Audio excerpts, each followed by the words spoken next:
Berenstain Bears and the Golden Rule. Do to others what you would have them do to you. By Stan and Jan Berenstain. Look, they're on the Bear Country school bus.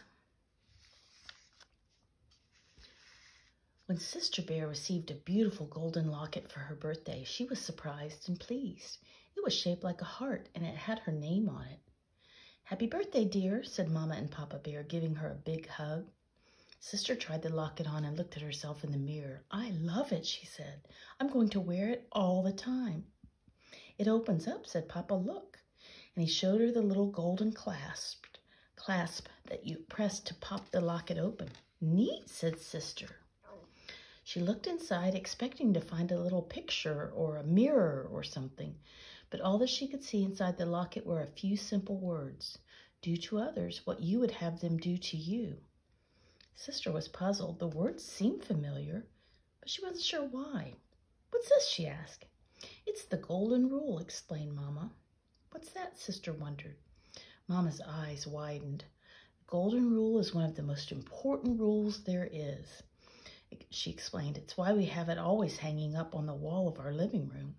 She pointed to the framed sampler above their mantelpiece. Sister gazed up at it in amazement. She had seen that sampler every day of her life. No wonder the words seemed familiar. "Oh," she said, a little embarrassed, "I never really thought about what it said before. What does it mean?" "The Golden Rule," Papa explained, "tells you to treat other people the way you wanted to be treated yourself." "Why is it inside my locket?" she wondered. "It's a golden rule inside a golden locket for a little golden princess," said Papa, giving her a big kiss. "It's called the Golden Rule," explained Mama patiently, "because it's precious, just like gold. But it's not about the gold you wear around your neck or your finger." She held out her wedding ring. "It's about the golden treasure we keep inside our own hearts. The heart shape of the locket is meant to remind you of that." Sister thought it over, and she didn't really get it, but that was okay. She loved the new locket anyway. The next day before school, Sister showed off her new treasure to her friends Lizzie, Millie, Anna, and Linda. They oohed and awed over it in a very satisfying way. "What's all the fuss about?" asked a voice. It was Queenie McBear and her gang. Queenie was older than Sister and a little snooty. When Queenie first came to the neighborhood, she and Sister did not get along at all. Queenie made fun of her and got Sister's friends to join in. And that was Sister's first experience with an in crowd, a group that makes itself feel big by making others feel small. "Oh, hi, Queenie," said Sister. "I was just showing the kids my new locket." Over the years, Sister learned to get along with Queenie, but they were never best of friends. "Let's see," said Queenie. She looked the locket over, and she was not impressed. She herself wore big hoop earrings and lots of beads and chains. "Cute," was all she said as she walked away with her friends. Queenie still had her own in crowd. They were a group of the older girls who liked hanging out together and acting cool. Mostly they spent their time painting their nails and giggling about boys. That was okay with Sister. She had her own group of friends to hang out with. But it never occurred to her that this might be any kind of problem until the new girl came to school. Her name was Susie McGrizzle. It seemed like a funny sort of name. For one thing, it had a lot of Z's in it. The new girl herself seemed a little funny, too.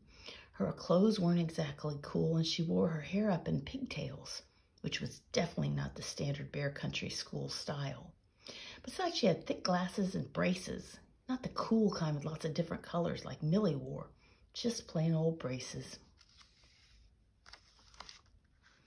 On the first day, of course, the new girl didn't know anyone at all. At recess, Sister noticed her standing off by herself in the corner of the playground. She looked sort of sad and lonely. Sister was thinking about going over and introducing herself when Lizzie and Anna came up. "Hiya, Sister," said Lizzie. "We're getting together a game of hopscotch. Millie and Linda are over there. Come on."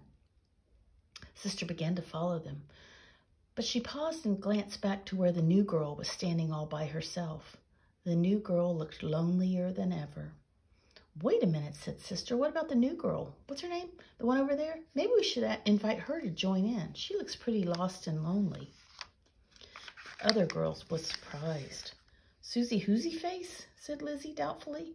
She has weird clothes, said Anna. And those corny pigtails, said Lizzie.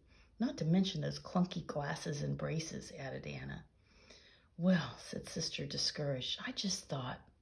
Oh, don't worry about old Susie McWoozy, said Lizzie, taking Sister's arm. She'll be fine. She'll find some other cubs to play with. Cubs more her type. Sister allowed herself to be led away to the hopscotch game. She felt a little worried about Susie McWoozy, although she couldn't exactly say why. But she soon forgot all about it while playing hopscotch with her friends. Later, when school let out, Sister got in line for her school bus. She noticed that the new girl was standing right in front of her. She was going to say hi, but then Lizzie came up behind her and they started to talk, and they went on talking as they got on the bus. Susie McGrizzle sat right behind them. Sister and Lizzie went right on talking together. Sister played with her new locket as she talked, twirling it around and around in the air. When the bus came to her stop, Sister gathered up her things to get off, but she felt a soft tug at her arm. It was Susie McGrizzle. She was holding something out to Sister. That evening at dinner, Susie was... Oh, did I miss one? Oops. Here, she said shyly, you dropped this. It was Sister's new locket. Gee, said Sister, thanks. It was all she could think of to say. Sister climbed off the bus and watched it pull away. She could see Susie looking back at her from the window.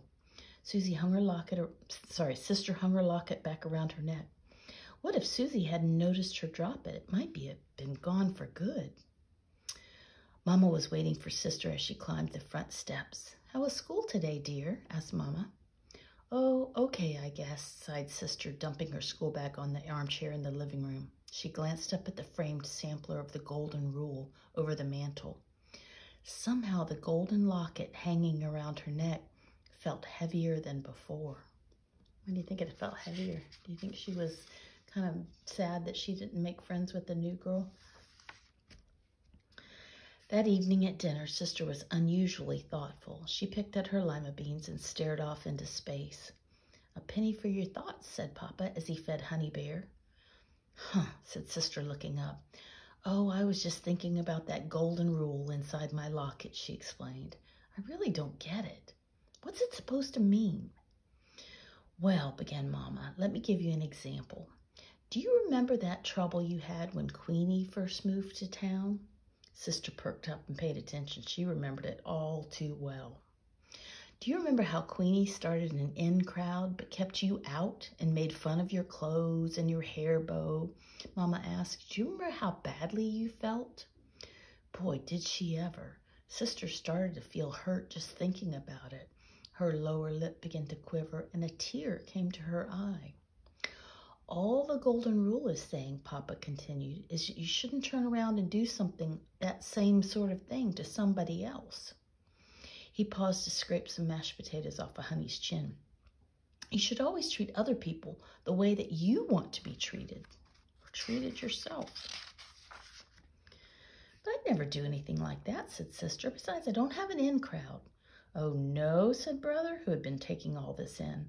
What about Lizzie and Anna and Millie and Linda? You play with them all the time, but I never see you asking anyone else to join in.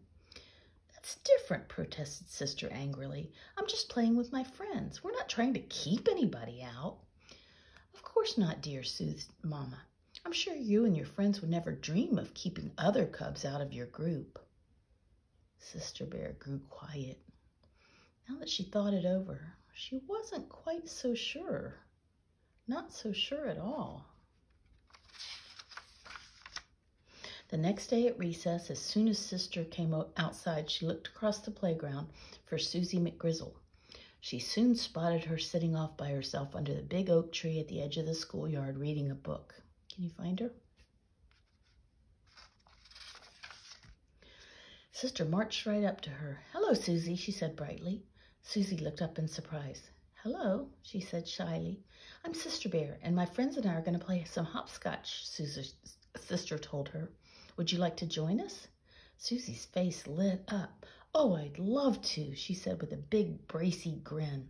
I love hopscotch. Terrific, said Sister. Do you want to see my locket? Sure, said Susie. Okay, said Sister. Come on and I'll show it to you. Over there. Sister took off and Susie chased her laughing across the playground to the hopscotch square where Lizzie, Millie, Anna, and Linda were waiting. Sister's golden locket gleamed in the sun as she ran. She realized she needed to be kind to other people so that they would be kind to her. So, Berenstain Bears and the Golden Rule.